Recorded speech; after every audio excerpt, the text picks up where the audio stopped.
listening to PetLifeRadio.com. Animal Party is brought to you by Petco.com. Petco is a leading specialty retailer of premium pet food supplies and services, offering more than 10,000 high-quality pet-related products. Enter the code PARTY10, P-A-R-T-Y, the number 10, and get 10% off any order. No minimum at Petco.com.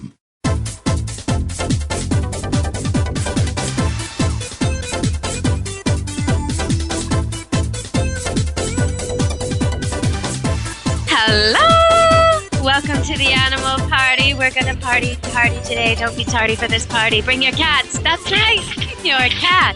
And I'm not talking about only the fancy pedigreed cat. No, I'm talking about all your cats. Your domestic short-haired, your long-haired tabbies, your Siamese crosses, your blue point, violet point, whatever you want to call them, fancy cats, every cat you got. Bring it to the party, because today we're going to be partying with Joan Miller from the Cat Fanciers Association. Now, she is a CFA all-breed judge. So she's judged all the different fancy cats. And she's chair of CFA's Outreach and Education Committee, former president of the Council on Pet Population Study and Policy, and former president of the Wynn Feline Foundation. Joan writes articles and presents talks for the general public at cat shows and pet fairs, for shelter professionals and volunteers, veterinary students, and other groups. And for us today, of course, we're lucky. We're going to hear about anything we can come up with, from the handling of cats to legislative issues, domestic cat evolution, history of cat breeds, wherever our talk takes us. And we're going to start by talking about her new kitten, her new project. And welcome to the show, Joan. Oh, thank you very much, Deborah. Wonderful to be here. Thank you. It's good to have you at the party. And I see as we let you in the door that you come well accompanied. You're well escorted by many, many cats. And what is this cat center stage they're all purring about?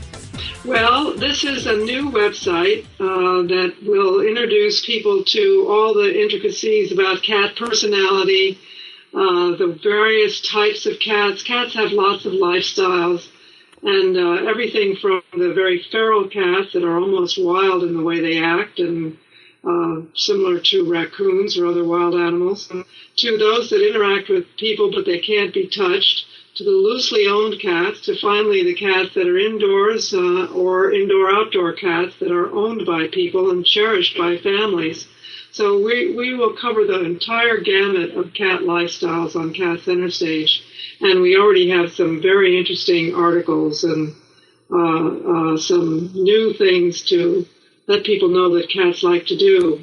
Well, you know what? For people listening to this, they're podcast listeners. These guys are email savvy. They know what to do on the web. So go to catscenterstage.org. Capital C's, catscenterstage.org. Cats with an S, catscenterstage.org. And you can see what we're talking about. We're going to go off to the commercial, hear a little bit from our sponsors. Check out that website, and we'll be back to tell you more about cats. And I think we're going to surprise you. For the dog lovers who are coming to the party, I've got some dog facts for you and some interesting news. So hang in there. There'll be something for you too. All right, come back from our sponsors.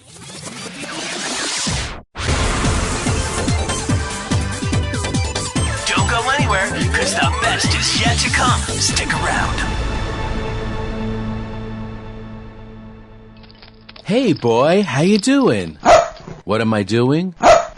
I'm creating your own life book. It's a website that's just for you. Remember that picture I took of you pulling off Lisa's bathing suit? Yeah, I know, me too. I'm putting that awesome picture on your life book page. We'll see what comments we get. And that great video we took of you standing on the table with your head inside the turkey? That's definitely going on there. No, it's easy. It only took me 2 minutes to set up your page. I chose a great theme, and I can connect with millions of other pet parents. I can also create a memorial life book. No, not for Grandma, but we can make one for Fluffy, remember her? And we can even put links to our favorite pet charity, and friends can make donations. People can create their own life book for their pets by going to petliferadio.livingyearspets.com, or they can sign up on the Pet Life Radio homepage. Where's Lisa? She's outside by the pool. Hey, come back here. Create your own life book for your pet. PetLifeRadio.LivingYearsPets.com. Want to know what cats like to eat for breakfast? Mice Krispies, of course. Learn everything there is to know about cats on Catitude with your host, Tom Dock. Each week, we'll spotlight a cool cat breed, give up-to-date advice on cat health, and check out spiffy new cat products. So curl up on the couch every week for a perfectly enjoyable time on Catitude. Every week on demand, only on PetLifeRadio.com.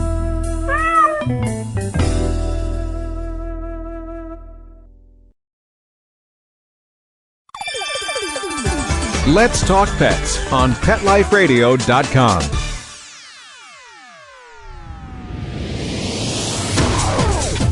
You're inside the VIP room. With the hottest party in town. Back to the party. Let's go! Hello! Well, actually, I should say hello, meow, because it's a cat day today, and that's Joan Miller laughing in the background. Now, she is a cat fancier, which does not mean that she only likes fancy cats. It means that she likes cats. She fancies cats. And I know there's been some misunderstanding about that, Joan. So before we talk more about Cat Center Stage, since you are a cat fancier, can you tell us the difference there? Well, there are some things that are very similar in all cats, whether they're pedigreed or non-pedigreed. For instance, cats are very cautious animals. They like to observe. They love to be high up and look out and see everything. Cats are also very far-sighted animals, so they can see about 120 feet in the distance, and they especially are attuned to anything that's moving. So that means that they're very, very alert to the slightest movement in the distance. They also have other personality characteristics that are very similar. And one is that if they're frightened, they will normally run and hide rather than attack something. And all cats, no matter whether they are pedigreed or non-pedigreed, have a similar vocalization too, unless they're a Siamese and they like to talk a lot. Most cats will make very quiet sounds. They meow when they want to talk to people. They don't usually meow to each other. And they all use body language to communicate as well. There are lots of other similarities to pedigree cats and random bred cats. Well, when you say about talking to people, yeah, I find that so much of whether a cat is noisy or not noisy has to do with the people. If the people responded to meowing, then the cat will be noisy. If they didn't, it won't. And the same with dogs, too. Well, if barking or, begging or whatever works is what the animal's going to do. Well, that's very true. Cats learn very quickly what gets them what they want.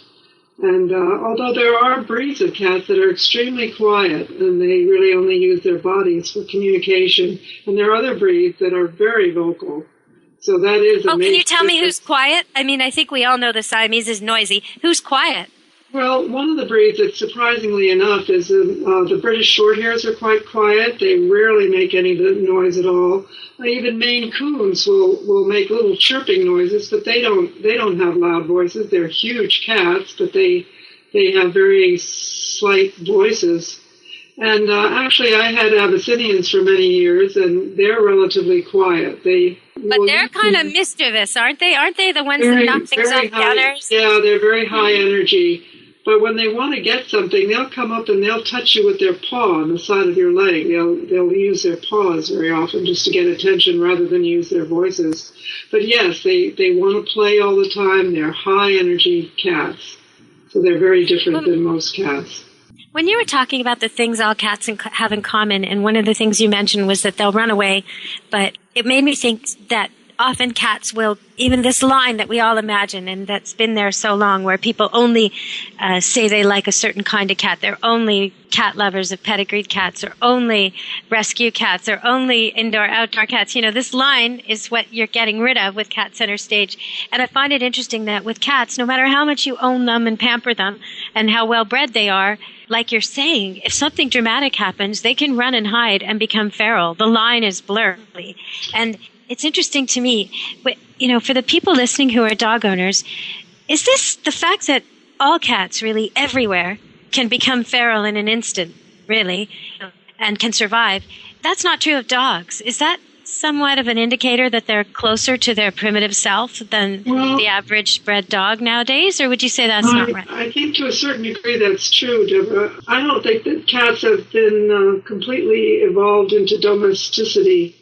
They're still in a work in progress. Now, there are some cats that have been selectively bred for so many years, particularly, let's use an example of the Persian. They were bred by royalty in England. In fact, Queen Victoria had blue Persians. So they were conscientiously bred in the 1800s.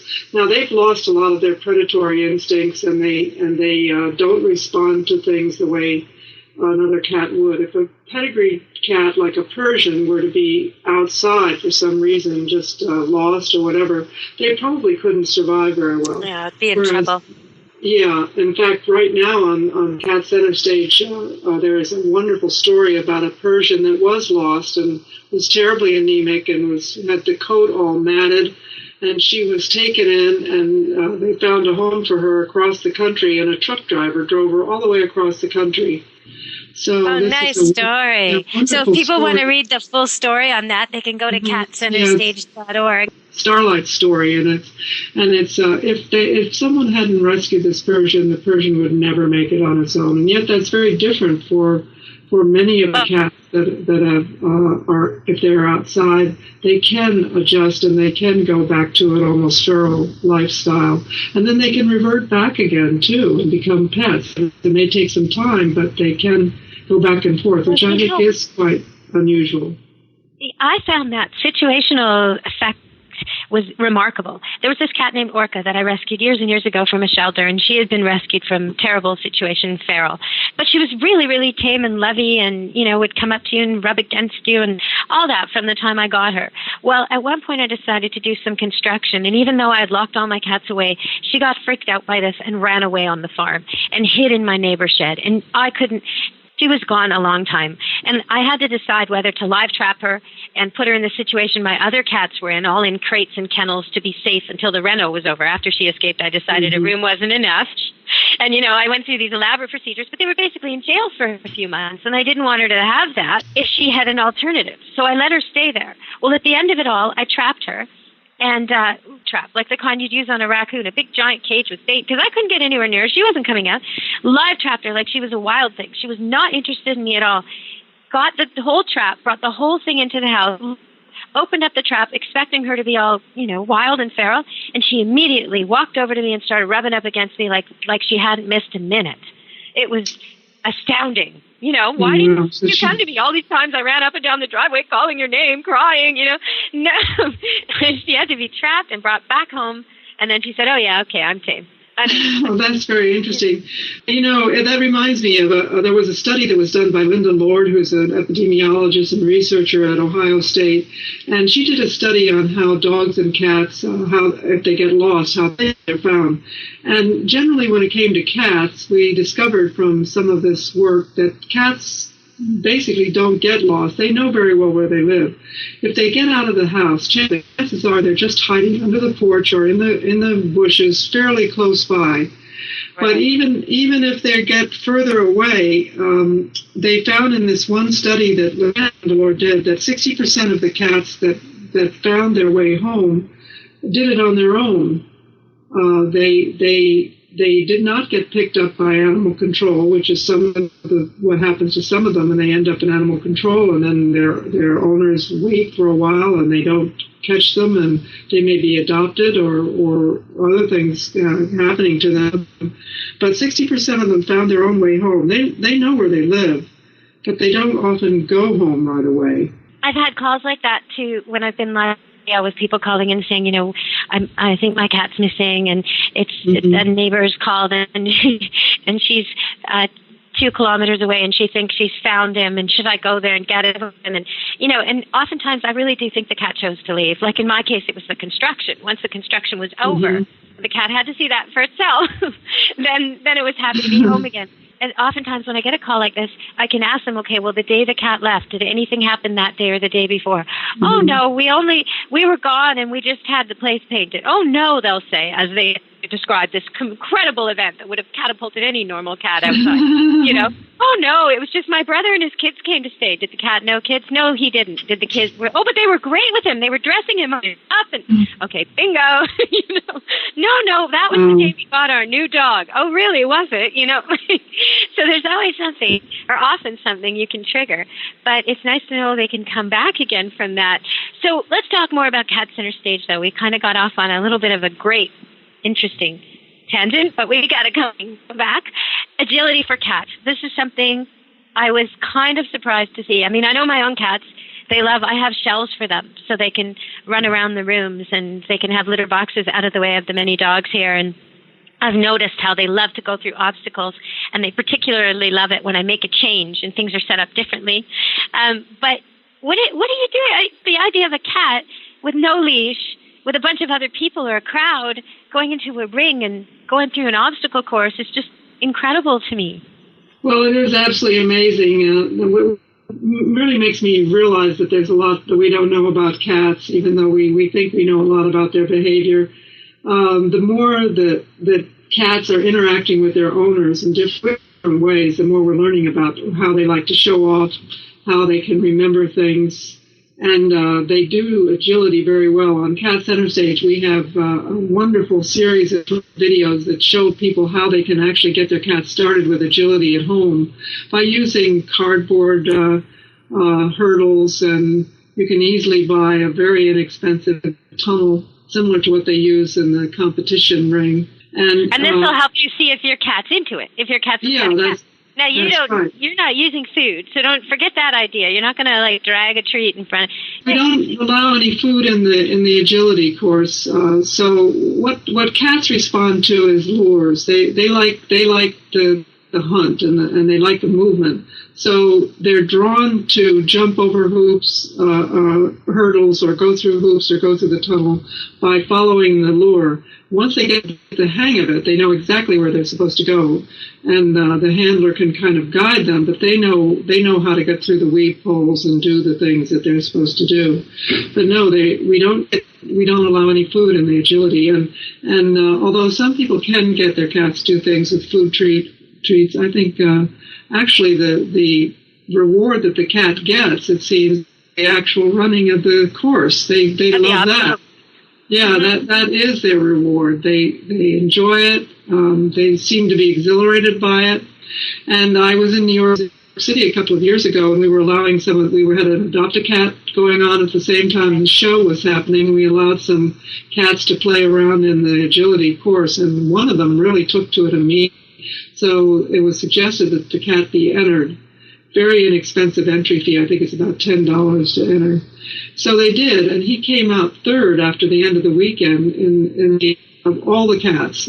So that was amazing. A cat that had never done it before. I think it's a matter of offering some things to cats. For instance, an aptitude. Some cats are going to not want to do this. They're going to look at you like, want to do it. Please. Just like and other cats will be like, give me another one, give me another one, right. do it again. Yeah, and that's what's so surprising. It's very surprising. So we're going to come back after the break. We're going to just listen to a little bit from our sponsors. I want to ask you all, though, think about this. Now, don't look this up on the internet. Think about this. What do you think, true or false? Are all cats born with blue eyes? I'll tell you at the end of the show. Now we're going to go to commercials, and we'll be back talking to Joan Miller from Cat Fanciers, but now from catcenterstage.org. Come back to the party. Don't leave this party before it's over, because the best is yet to come. Only losers leave the party early anyway. Party on. Back in a few. Animal Party is brought to you by 1-800-PET-MEDS, America's largest pet pharmacy. 1-800-PET-MEDS is your best source for pet medications, vitamins, supplements, and pet supplies. Get great savings, fast service, and free shipping. Go to petmeds.com/party, PARTY, to get 10% off any order and free shipping on orders of $39 or more. It's time for school for you and your friends. your furry best friends. Train your dog the fun and easy way with Teacher's Pet Sessions. Teacher's Pet host Pia Silvani teaches you step-by-step how to train your dog the fun and easy way. You get 8 30-minute live audio training sessions, complete transcripts of each session, plus a basic training manual to get you and your dog off to a great start.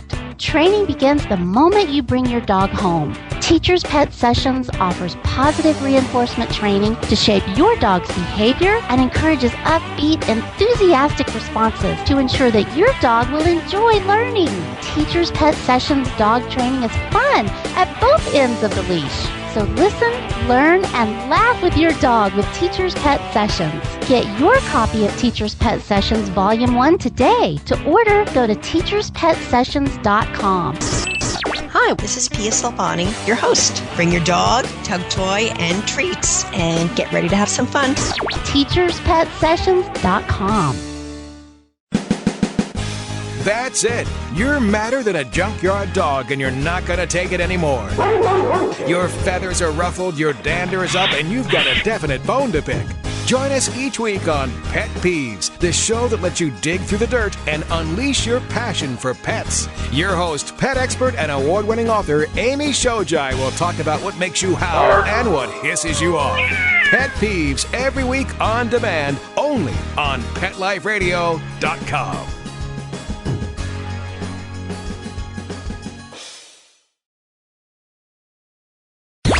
Let's talk pets. Let's talk pets On Pet Life Radio. Pet Life Radio. PetLifeRadio.com.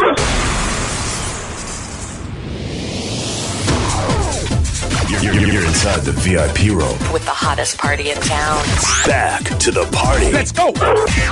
Hello! Welcome back to the Animal Party with Deb Wolf, your host. And joining me today is Joan Miller and the many cats she's brought. And as you've heard so far, we have Persians, we have Siamese, we have Abyssinians, we have European Shorthairs, we must have American Shorthairs because I'm here. We must have some tabbies and some black cats because I'm here. So, okay, Joan, tell us some more about Cat Center Stage. What do you think will surprise people when they get there? I think that one of the things that will surprise them is the huge resources that we have. For instance, if they look up cat health care, we have hundreds of articles. I've never seen such a comprehensive resource for all the various diseases or problems of cats that have to do with the medicine. It's been years in the making.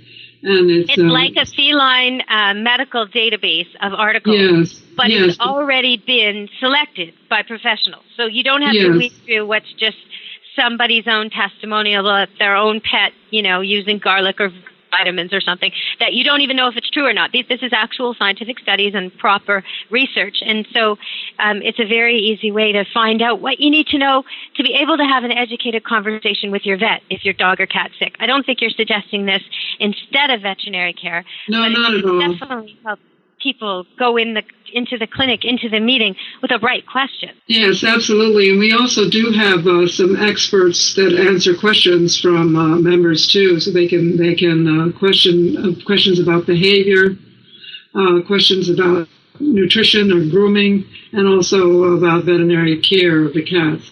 The other thing that I think is unusual about Cat Center Stage is that although there are other websites that have information about breeds, most of them are how the breed looks. We have quite a bit of information on the personalities of the breeds, and I've never seen that anywhere on the internet. So I think that's in the breed section. When we look at the breeds, you can click on each breed that you might be interested in, and within those breed pages will be an astounding amount of information on what the cats are actually like as pets. And we're gradually... Is it true for cats the way it somewhat is true for dogs? When it comes to mixed bred dogs, if you see a trait, like, for example, if there's a mixed dog, you know he's of mixed parentage, but he looks like a lab, and he has a lab mouth, and he has lab ears, a lab head, and lab webbed feet, you're getting pretty much lab personality, mostly. You might have the odd surprise here and there. Maybe he'll point once in a while because he's got pointer in him, or, there might be something in there odd. But basically, if it looks like a lab, it's going to act like a lab most of the time in most situations. Is that true for cats of unknown ancestry? Can you sort of look at it and go, well, it looks mostly Persian, or it looks mostly Siamese, or is that not true? Well, first of all, you have to remember that only about 5% of all the cats that people own are pedigreed. So it's a very, very small percentage, whereas it's about 60% in dogs. So the idea of mixed breeds or cats getting outside and a pedigreed cat mating with a random bred cat and coming up with a mixed breed is not as likely as it is with dogs.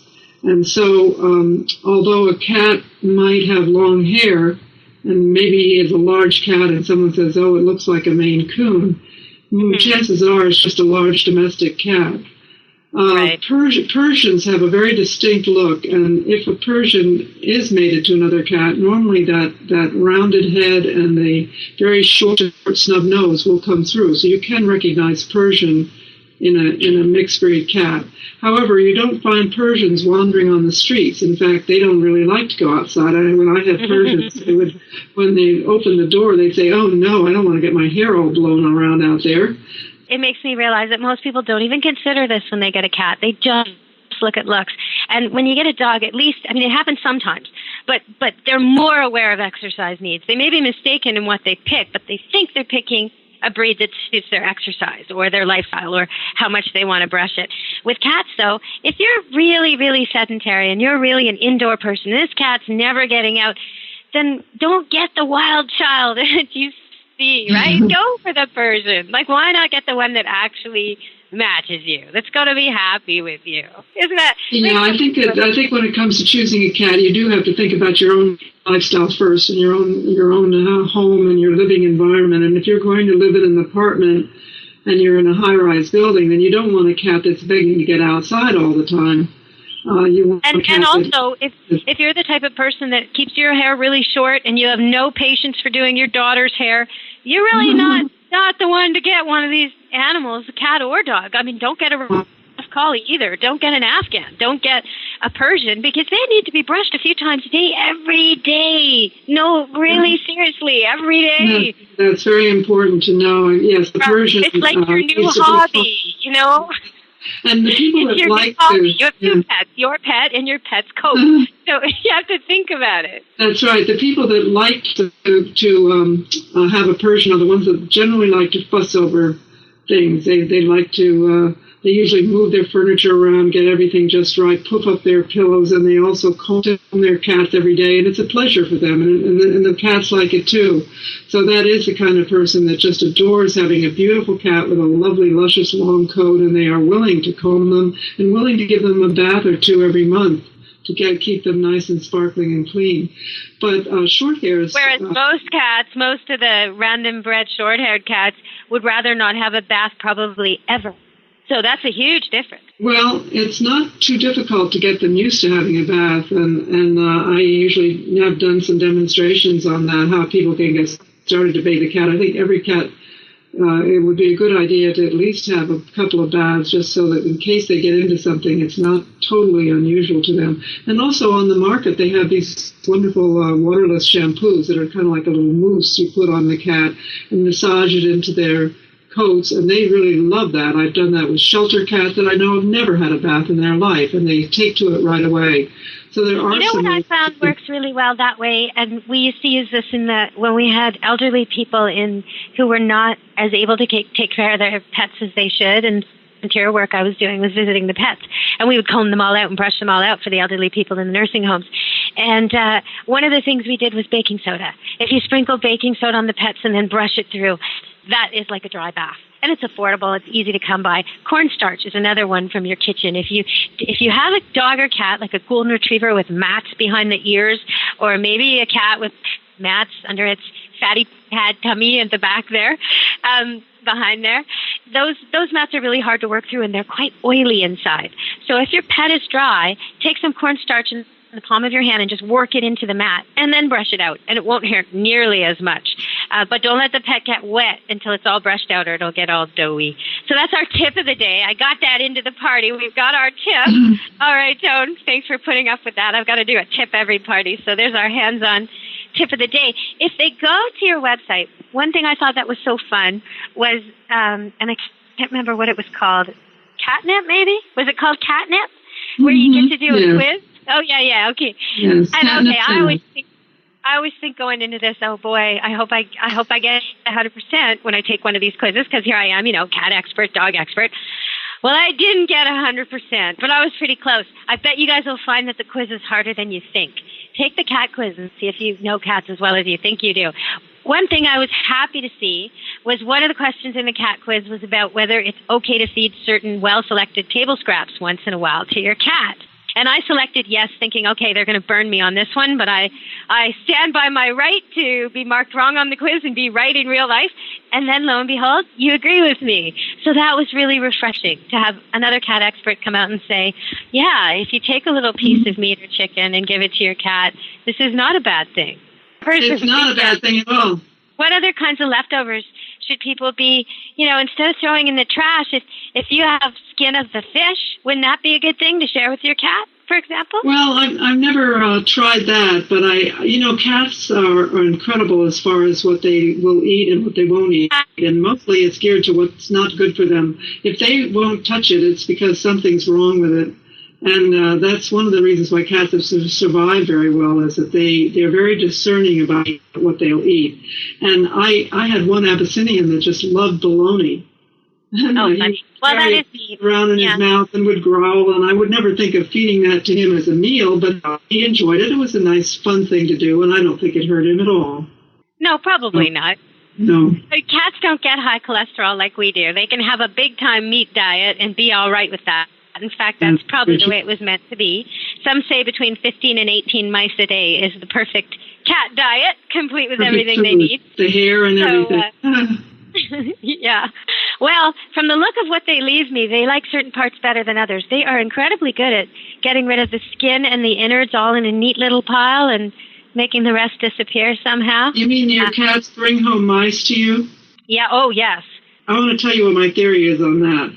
First of all, I've watched stray cats that have trained their kittens. I took in a cat that was pregnant, and she delivered kittens on a construction site. And so I was able to watch them, and I couldn't confine them as I might have because there was no house to put her in. She was just in the middle of the construction. And I noticed that she started bringing home little mice for her kittens to play with. And then when they were about 8 weeks, she took them off for hunting, little hunting ventures. And then they would come back and they would have a mouse, and she would actually eat it in front of them.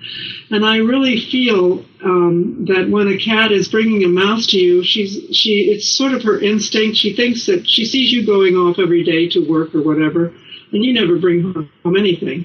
So she's trying to teach you how to hunt, just like she would teach her kittens. And I totally see that. And when she does it for my children, and she does it for my children all the time, I hear them laughing, and I'll come running out of the house to see what they're laughing at.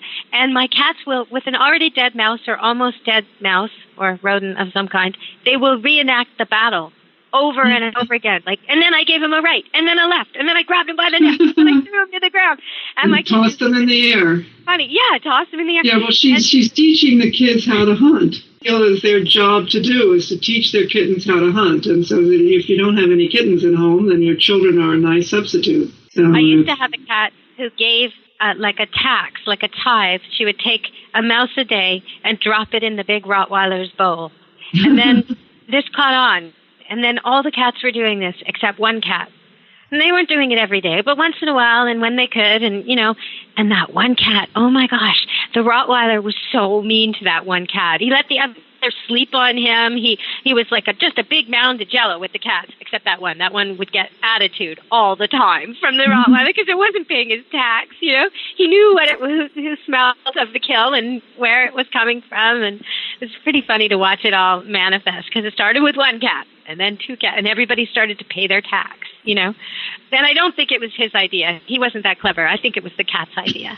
It's amazing how well cats do interact with dogs. I think the days of people feeling that cats and dogs don't get along is gradually going because cats really do seem to enjoy being with dogs.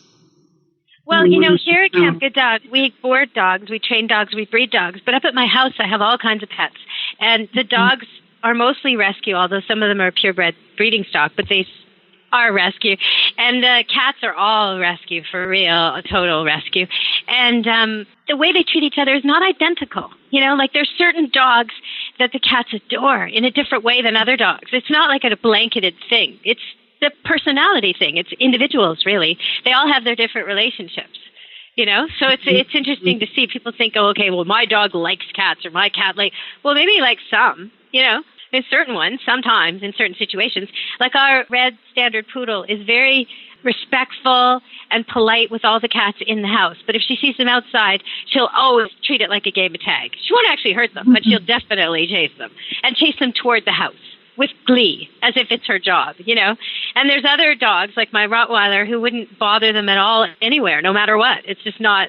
Unless they went for his food bowl, then he might growl at them. But other than that, you know, he's just not that interested in them, really. And one of them likes to rub up against him. And they all have these different interrelationships. So I don't think that people truly understand how much personality there is in dog and cats. Did you see the article recently that was in the New York Times commenting on the research where they found some animals are extroverts and some are introverts? Some are what, in people terms, we'd call schmoozers, and some are brave or, reckless, and others are kind of afraid and cowardly. Did you see that article? No, I didn't, but I know that there are a variety of personalities. However, many cats will act differently in a strange environment than they really are. For instance, in shelters, you can't really tell what the personality is often.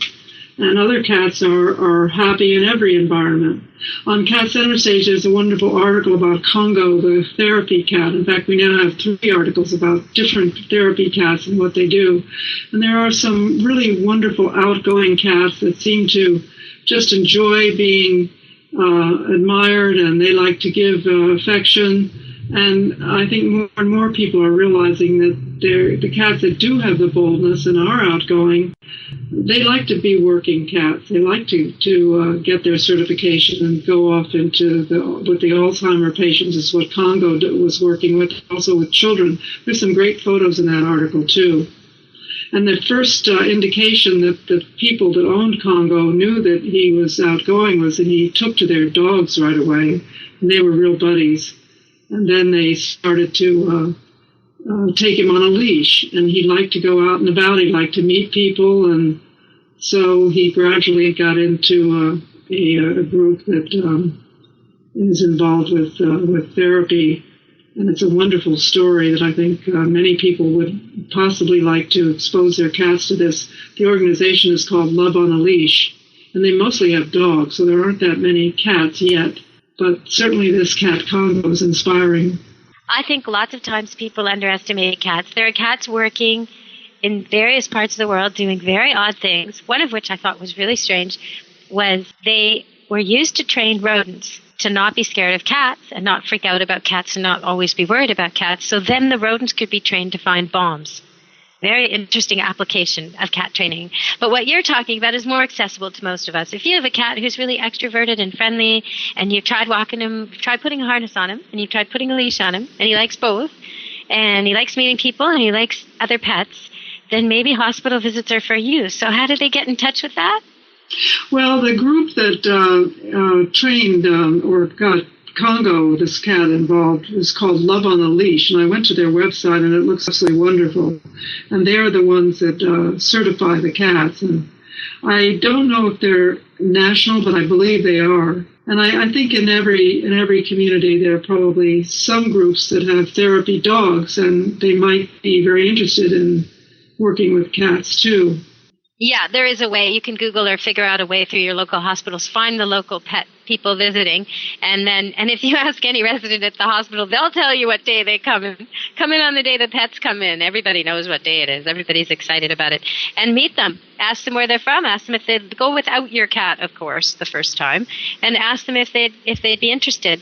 There's probably a way of certifying. Here they used to do it through a hospital at Royal Columbian in New Westminster, and that was for all of the Lower Mainland. And at one point they were asking me if I would be a part of that, be a part of the testing.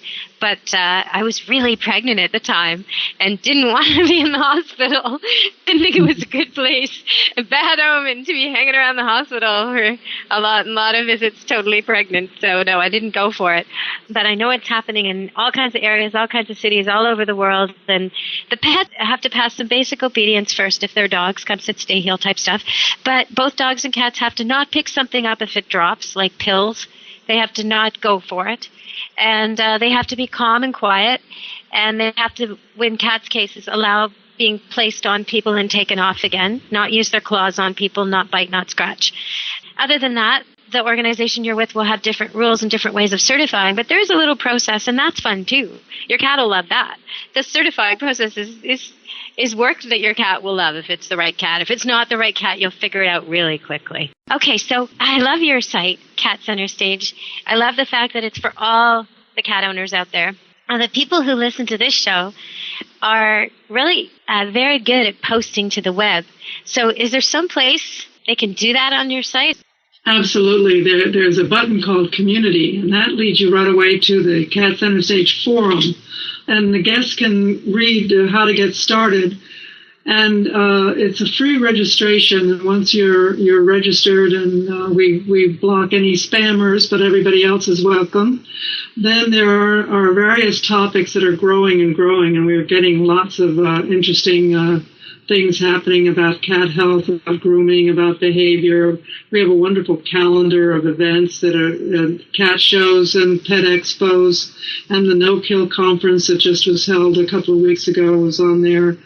All kinds of interesting videos. You can have a profile for your cat or for yourself. Tell a little bit about how you met your first cat. Put a picture of the cat up there. It's just a lot of fun, and people are just beginning to be aware of it. We're starting to get more and more members and hits. There have been about, I think probably around 40,000 views to this in the last time I checked. So it's growing. Yes, it's growing. Mm-hmm. When I see your mission, I want you to explain the last part of it. So I see it says to promote respect for all cats, random bred, pedigreed, and feral, through participation, education, communication, and advocacy. What's the advocacy part? Well, sometimes we have to realize that we have to be advocates for the whole idea of pets at all. There are some legislation, ordinances and other things that are very anti-pet ownership. So we try to oppose this sort of thing. One example would be limit laws. We feel that's not necessary. In Los Angeles, for instance, they have a limit of 3 cats or 3 dogs in a household. And yet there are people that are just devoted to cats. They have a large home. They may have several people that can take care of the cats.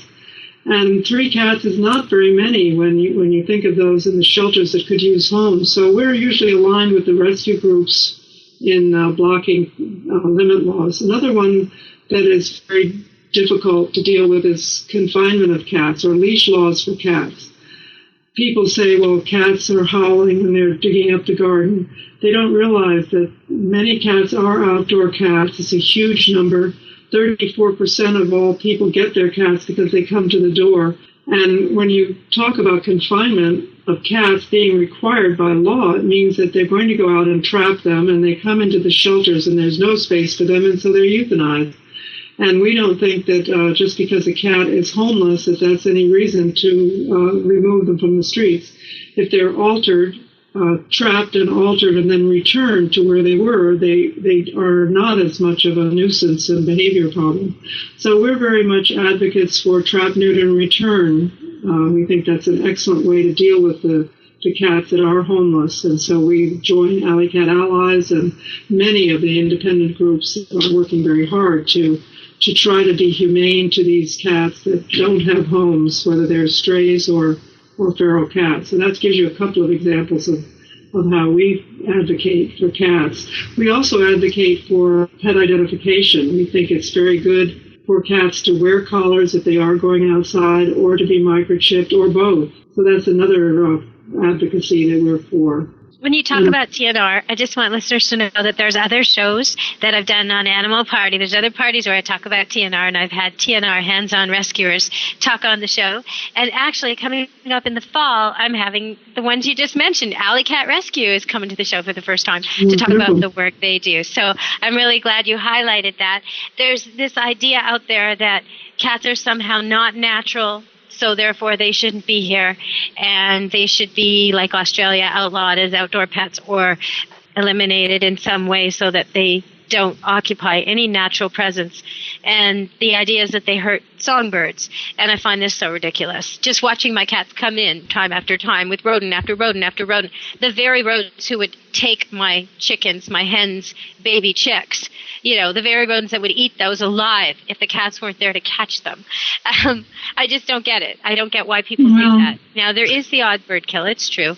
There is. There's been a couple this entire year. I suspect they were babies who fell out of their nests and then the cats got them, because that's what they look like. They probably were goners anyway. But it's just so much easier to hunt mice and rodents. It really is. So, cats are basically programmed to be small rodent hunters. They don't do very well with birds. If they're in an area where they don't have the small rodents, then they do learn how to catch birds. But you're right; they will catch the young ones and the old birds, or the injured birds, and the ground nesting birds are vulnerable. However, they generally would prefer to catch rodents, so that's a major thing that I think is important to realize. And in a few instances where it is proven that there's a sensitive ground nesting area that is a TNR rescue site, they relocate the TNR rescue site. That's happened. So this is just small, so few and far between. And when that actually is a problem, they relocate them. Most of the time, without the cats, the birds would be worse off. The cats are actually keeping the rodent population down. And if you think we're okay without them, you're wrong. It's going to be toxic. Without cats around, we need a lot more poison. And it's not good for us to have that all over the place in our food, in our water, in our air, around us. It's not the way to go. Well, there's some really good examples of that. In Florida, when they had a hurricane years ago, I forget which one, I think it was Andrew. In some of the Florida towns, there were no cats left at all, and gradually after the hurricane, the rat population was enormous. And they actually imported cats to deal with it. So they for the first time realized that the community really did desperately need those cats. Also at Golden Gate Park in San Francisco, I remember years ago, they were trying to ban cats in the park because they thought people were dumping them in the park and they didn't want that.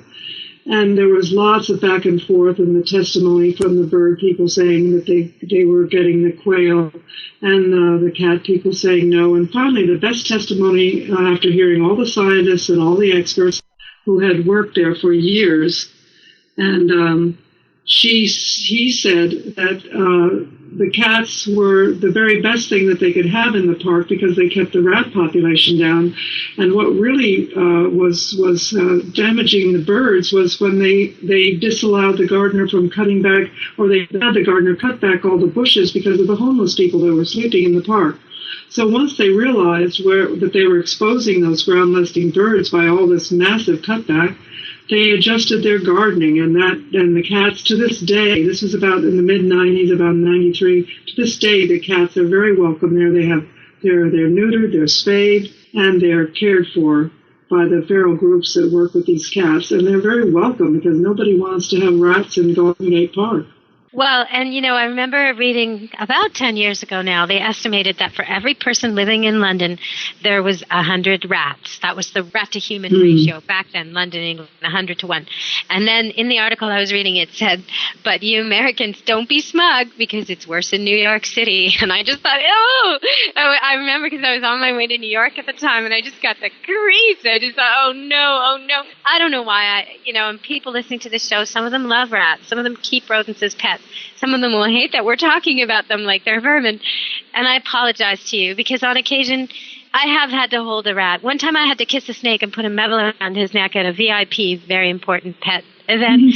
And, I overcome my ickiness because I realize it's just personal prejudice, and I try and get over it, and I try and embrace all animals.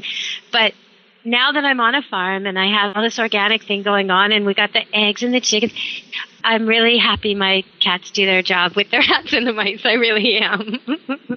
So not all pets are equal on the farm, I must say. But is there something we want to tell everybody about Cat Center Stage? Because I think we've covered a lot. And we're running out of time. The party's going to end. They're going to be cleaning up all the classes and putting away the drinks and getting the cats out of here. When you talk about gardening, people listening know that I plant catnip in my gardens and herbs in my gardens to draw cats to my gardens, because I find they keep out all the things I don't want, because if there's smell of cat there, bunnies don't go there, mice don't go there, voles don't go there, all the stuff that my neighbors have little holes and little mounds of earth beside the holes all over their lawns. I don't have that here. But there is the odd cat feces here and there, so I have to create an area they want to use for that.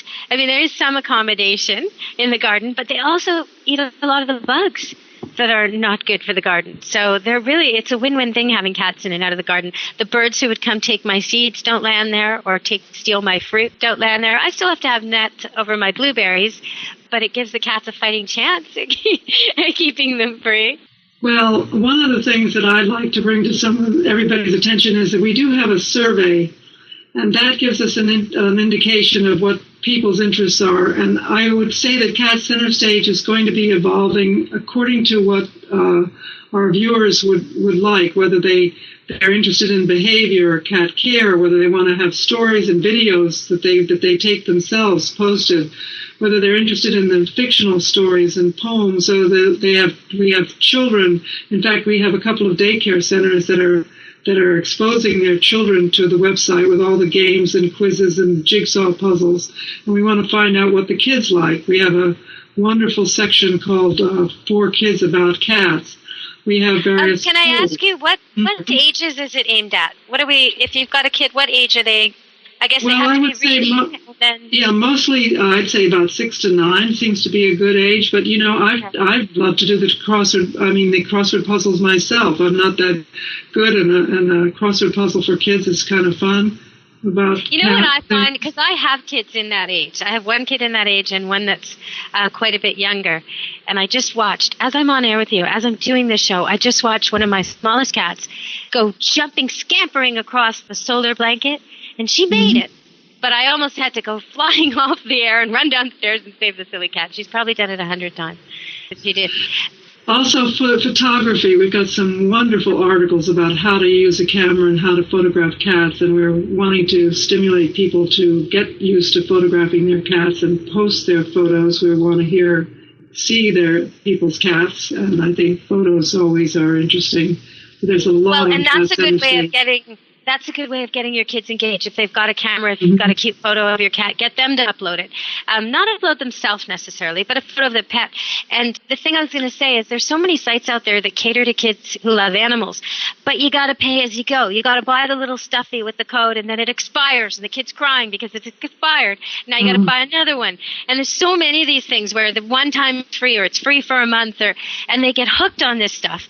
And really, if your kid's got an interest in these pretend pet stuff, they'd really like the real thing more. So why not, get them hooked on this stuff that's not going to cost. They can learn about breeds and colors. They can learn about careers and work with cats. We have links to interesting websites that are good for children. And we have a section for parents and teachers on the For Kids About Cats. So there's lots for the kids as well as for the adults. And I think the jigsaw puzzles are great because you can make the pieces large or small. And it's kind of fun to do the jigsaw puzzles on the Internet. If people listening to this have gone through the Internet and they looked everywhere and there's something they just can't find, there's something they wish they could find on a website, then let Cat Center Stage know, because they're evolving according to what you tell them you want. Maybe you've got a great idea that's going to branch off a whole new part of their site. Just go on there and let them know, right? Great, yes. That's wonderful. I just saw a camera this weekend that someone had a little pocket camera in the purse, and it took a long video, and I just thought that was just so wonderful that people could just take videos of the cats at the show, not just photos, but videos. And I'd love to see people take a video of their cat and put it on Cat Center Stage. I'd like to see some cats with no leash doing agility. That would be cool to see. Yeah, take a look at the videos that are on there. There's a whole series of them. Oh, right on. Okay, I will. Yeah, Is there anything else you want to add? Because we do have to go. Well, I just want to say that we're very pleased to have the contact with everybody that owns cats and loves cats. Everything is positive on Cat Center Stage, and we're really thrilled with the reception and the fact that people love to talk about their own cat, and we're here to learn about cats too. So thanks very much, Deb. Oh, thank you for joining me. It's been a great party, everybody. Now we have to let all these cats out. Good thing I'm not allergic to cats anymore. Ha ha. I'm not coughing or sneezing at all. I won't even need to vacuum right away. They weren't stressed out. They weren't losing their hair. They've been very well behaved. I see everybody use the litter boxes. Nicely done, everyone. So you can come back anytime, Joan. Thanks for coming to Animal Party. Thank you. Okay, bye-bye. For those of you wondering if I was going to answer the trivia question today or not, I am. And the answer is yes. All cats are born with blue eyes. It is true. It's true. Yep, it's true. Okay. Temperature facts. I want you to know, I know you hear all the time, don't leave your dog in the car, don't leave your cat in the car, don't. And you think, yeah, but I'm just going to pick up my dry cleaning, but I'm just going to run in and get some vegetables, but I'm just going to run and get some milk and some butter. It won't take me a second. But, if you get stuck or caught, if the cash is slow, if somebody's debit doesn't ring true, if someone decides to write a check, this hasn't happened in ages, but when it used to, boy, if somehow or other you get stuck, you're just going to order that frappuccino, latte drink, and all of a sudden it's just taking forever, and you don't understand why, because you can see the lineup and there's only one person, and why is it taking forever, and you're getting all anxious. That's not helping your dog or cat in the car, because in 10 minutes, on a normal day, normal summer day where it's 85 degrees out, in 10 minutes, your car's going to get to 102 degrees. And in 30 minutes, your car's going to be over 120 degrees. So maybe you just go for 7 minutes and come back. Okay, maybe you do. And so your dog only is a little bit dehydrated. Maybe you do that 2 or 3 times. Okay, now your dog has heat stroke and he's dehydrated. And he has a headache. And he doesn't feel good. And he might puke later. Whether you see it or not is another matter. But he might. He might have an upset stomach for a few days. He might be lethargic. He might have a headache for days. Why are you doing this to your dog or your cat when you could leave them home? I know they act like they want to go. But if they knew you were going to leave them in the car by themselves with the temperature soaring, they wouldn't want to go. So don't take them. Leave a second person in the car with them with the leash and go for a walk. Or take the cat out on a leash and harness or in the cage. That's okay. But not exposed to the sun. You have to have shade. Not in the back of a truck where they're still exposed to the hot sun and they're still exposed to the heat.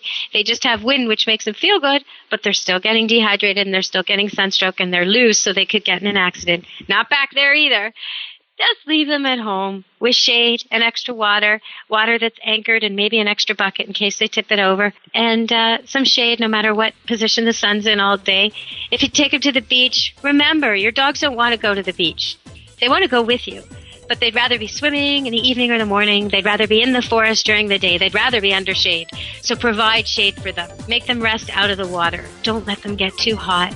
And if they do get overheated, use cool water, not ice, and get them to the vet.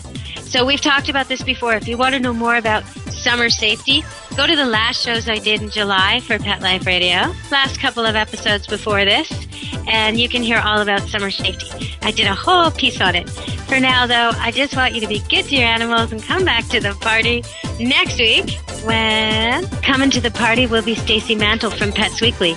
And I know we've hinted at this before. We've talked about cat furniture and cat agility like we did today.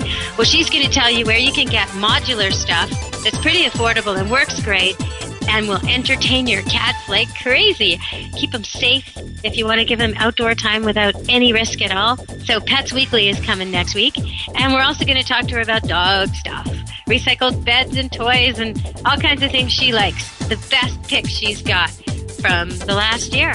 So all the latest, greatest stuff, and that way you won't have to buy the junk and waste your time and money. You'll just hear what works from her. We're even going to talk about a special car is trying to cater to us pet owners. So we'll find out all about that from Stacey Mantle next week. All right, everybody, be good to your animals and come back to the party. Let's Talk Pets, every week on demand, only on PetLifeRadio.com.